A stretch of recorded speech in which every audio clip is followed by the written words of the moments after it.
Hi அஸ்ஸலாமு அலைக்கும். எல்லோரும் எப்படி இருக்கீங்க?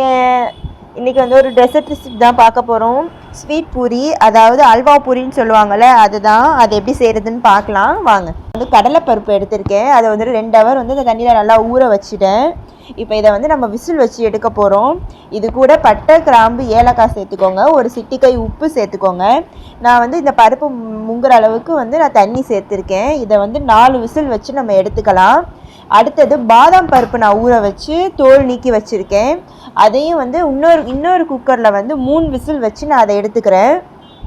ரெண்டுமே வந்து நல்லா வந்து வெந்ததுக்கப்புறம் ஆற வச்சு நம்ம மிக்சியில் வந்து அரைச்சிக்கலாம். ரெண்டையுமே வந்து தனித்தனியாக தான் நம்ம அரைக்க போகிறோம். ஏன்னா ரெண்டையும் வந்து ஒன்றா போட்டால் வந்து பாதாம் வந்து அப்படியே முழுசாக இருக்குது. அது மட்டும் இல்லாமல் கடலைப்பருப்பை வந்து நம்ம நெய்ஸாக அரைக்க போகிறோம். பாதாமை வந்து லைட்டாக கொருன்னு அரைக்கணும். அதனால் வந்து ரெண்டையும் தனித்தனியாக நம்ம வந்து அரைச்சி எடுத்துக்கலாம். பாருங்கள், நான் அரைச்சி எடுத்துட்டேன்.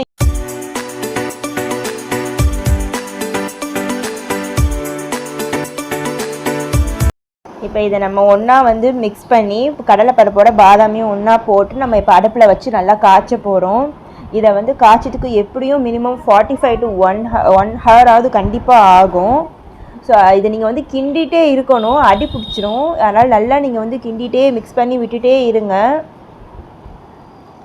நீங்கள் பூரி செய்கிறீங்க அப்படின்னா 1 டே பிஃபோரே இதை நீங்கள் செஞ்சு ஃப்ரிட்ஜில் ஸ்டோர் பண்ணால் தான் இது அல்வா வந்து கண்டிஷனில் வரும், நல்லா திக்னஸ் கொடுக்கும். பாருங்கள், இது கொஞ்சம் நல்லா திக்னஸ் வந்து இது மாவு மாதிரி இது ஆகும். இதுதான் வந்து கண்டிஷன். இந்த கண்டிஷன் வரப்போ தான் நம்ம சுகர் ஆட் பண்ணணும்.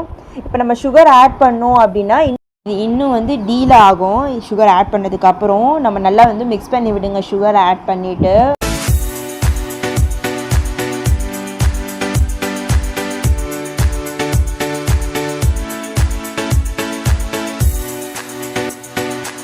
பாருங்கள், இப்போ கொஞ்சம் அப்படியே திக்காக ஆரம்பிச்சிருச்சு.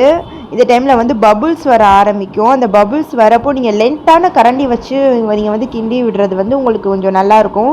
ஏன்னா அந்த பபுள்ஸ் வந்து கையெல்லாம் தெறிக்க ஆரம்பிக்கும். நான் இப்போ குங்குமப்பூ வச்சுருக்கேன் கரைச்சி, அதை நான் குங்குமப்பூ வந்து நல்லா ஆட் பண்ணிக்கிறேன். டேஸ்ட்டுக்கும் கலருக்கும் வந்து நல்லாயிருக்கும். குங்குமப்பூ போட்டு நல்லா மிக்ஸ் பண்ணி விடுங்க.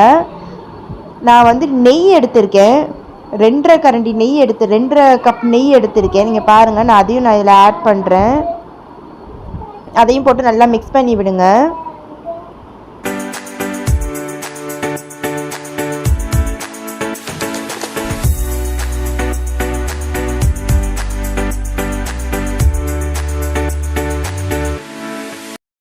நெய்யை போட்டு நல்லா மிக்ஸ் பண்ணி விட்டாச்சு. இப்போ எனக்கு அந்த அல்வா கண்டிஷன் எனக்கு வந்துருச்சு. இதை வந்து நான் 1 டே பிஃபோரே செஞ்சு ஃப்ரிட்ஜில் ஸ்டோர் பண்ணி வச்சா தான் நெக்ஸ்ட் டே நான் பூரி செய்துக்கே எனக்கு அந்த அல்வா கண்டிஷனில் திக்னஸ் கிடைக்கும். பாருங்கள், எனக்கு இது மாதிரி தான் வந்துருச்சு. இப்போ நம்ம பூரி செய்யலாம். ரொட்டி மாவு செய்கிறதுக்கு எப்படி வந்து மாவு வந்து ரெடி பண்ணி வைப்பீங்களோ அதே மாதிரி மாவு ரெடி பண்ணி வச்சுட்டு இப்போ பூரியை உள்ளே வச்சு நம்ம க்ளோஸ் பண்ண போகிறோம். க்ளோஸ் பண்ணுறது வந்து நல்லா பார்த்துக்கோங்க எப்படி க்ளோஸ் பண்ணணும் அப்படின்னு. நான் வந்து ஃபோக் தான் எடுத்திருக்கேன். ஃபோக் வச்சு தான் வந்து நான் கார்னர் ஃபுல்லாக க்ளோஸ் பண்ண போகிறேன். அப்படி அந்த ஃபோக்கில் வந்து உங்களுக்கு கார்னரை க்ளோஸ் ஆகலை அப்படின்னா நீங்கள் எண்ணெயோ இல்லை வந்து தண்ணியோ வச்சு நீங்கள் ஒட்டி நீங்கள் வந்து அந்த ஃபோக்கில் வச்சு நீங்கள் வந்து க்ளோஸ் பண்ணிக்கலாம். கேப் இல்லாமல் க்ளோஸ் பண்ணுங்கள், இல்லாட்டி தெறிக்க ஆரம்பிக்கும் எண்ணெயில் போடுறப்போ. இப்போ வந்து நான் ரெடி பண்ணிட்டேன். அல்வாவை உள்ளே வச்சு பூரியை இப்போ க்ளோஸ் பண்ணி ரெடி பண்ணி வச்சுருக்கேன் மாவை. இதை வந்து நம்ம இப்போ எண்ணெயில் போட்டு நல்லா பொரிச்சிக்கலாம். எண்ணெயை நல்லா காய வச்சுக்கோங்க. நான் அதை வந்து வீடியோ என்னால் எடுக்க முடியல. நான் பொரித்து நான் உங்கள்கிட்ட காமிச்சிருக்கேன் பாருங்கள். இது எவ்வளோ கிறிஸ்பியாக இருக்குது பாருங்கள். இது பொரிச்சு எடுத்தோன்னே இப்படி தான் கிறிஸ்பியாக இருக்கும். ஆனால் மறுநாள் வச்சு பார்த்திங்கன்னா அது சாஃப்டாக பஞ்சு மாதிரி ஆகிடும். கண்டிப்பாக எல்லோரும் வந்து ட்ரை பண்ணி பாருங்கள் வீட்டில். சப்ஸ்கிரைப் பண்ணாதவங்க கண்டிப்பாக சப்ஸ்கிரைப் பண்ணுங்கள், லைக் பண்ணுங்கள், ஷேர் பண்ணுங்கள், கமெண்ட் பண்ணுங்கள். பாய் பாய், அஸ்ஸலாமு அலைக்கும்.